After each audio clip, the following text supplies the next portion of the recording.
Now, what I'm about to talk about is just an opinion of mine, okay? It's a theory that's born out of something I saw on X. Now, X isn't the fountain of all information or knowledge.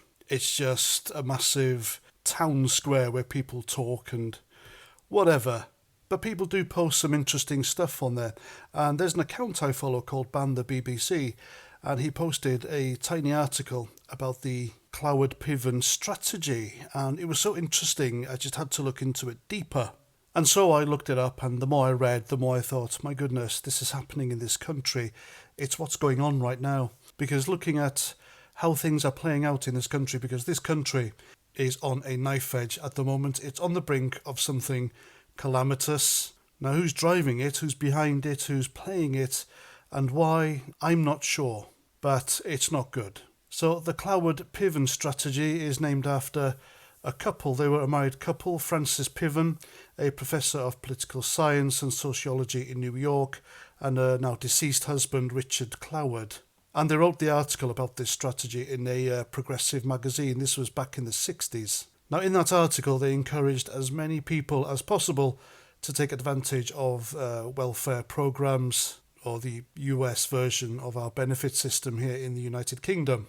And their goal was to overwhelm the system so it collapses, and then their preferred system is put in place, i.e. socialism, a guaranteed income for all without any work requirements. That's what they wanted.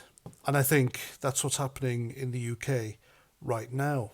But whether the end game here is guaranteed income for all without any work requirements, I don't know about that, but it's something sinister. Now, the infrastructure here in the UK is already on its knees, so the job is half done. And to collapse that infrastructure, you have to overwhelm the systems that prop it up. For example, the NHS, the criminal justice system, our borders, education, housing and benefits, etc. And they're all being overwhelmed, and pretty soon it'll collapse. Once again, I will bring up the name Yuri Bezmenov. He talks about this, how a nation is weakened in order to make it ripe for a takeover. Now, to overwhelm a system in order to implement a collapse of the infrastructure, you need people.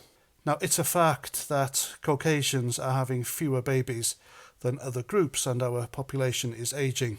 The source for these facts is the Institute for Family Studies and the Census Bureau. And so, in order to get more people to help flood a system or overwhelm a system and collapse the infrastructure, they're going to have to import people. Now, it's a theory of mine that illegal migrants are being encouraged to come over the channel, especially now with Keir Starmer's government calling them irregular migrants and granting them asylum status, therefore encouraging them. And they're coming in their hundreds every day. And that's happening because the legal migration route is just too slow. So they need as many people here as possible in order to overwhelm the system. Now, these migrants, they have no idea that they're coming here for this. They're just seeing the land of milk and honey.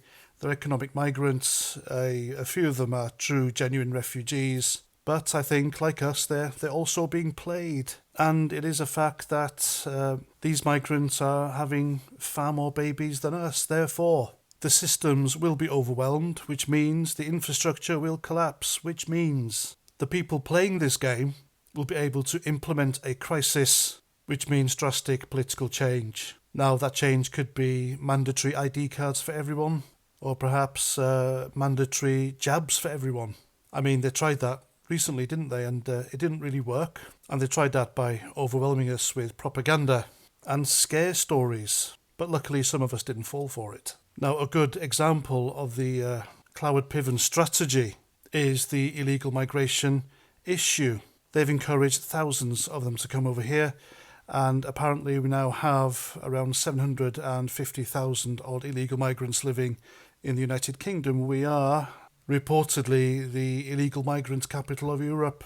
And so by encouraging them to come here, and they do in their thousands every day, they've overwhelmed the system. It's created a crisis, and these illegal migrants are illegal no more. They are irregular, and now they are asylum seekers. And then there's the protests during the summer. Now, I can't remember anyone on social media of the so-called far right encouraging people to go out rioting. So who was behind that?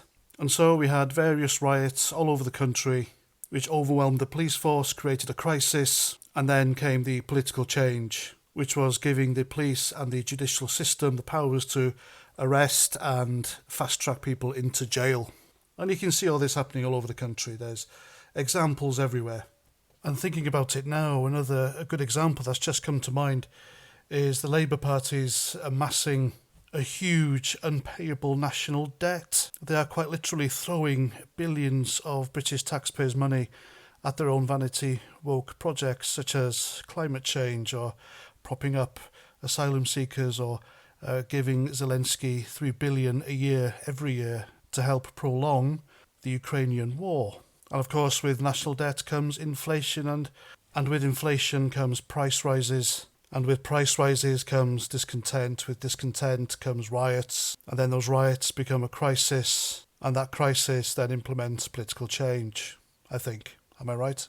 And to be fair, this happened before the Labour government. It was happening during the Tory government, except for the fast-tracking and jail sentences for protesting. So I wonder what will be next, and how long it'll be before the systems are overwhelmed and our infrastructure collapses, and what crisis they're going to dream up in order to implement political change. Now, like I said, this is just a theory. You can look into it yourselves, and I look forward to reading them in the comments. So there we go. I'm Paz49. Thanks for watching, and until the next time, Roger Trout.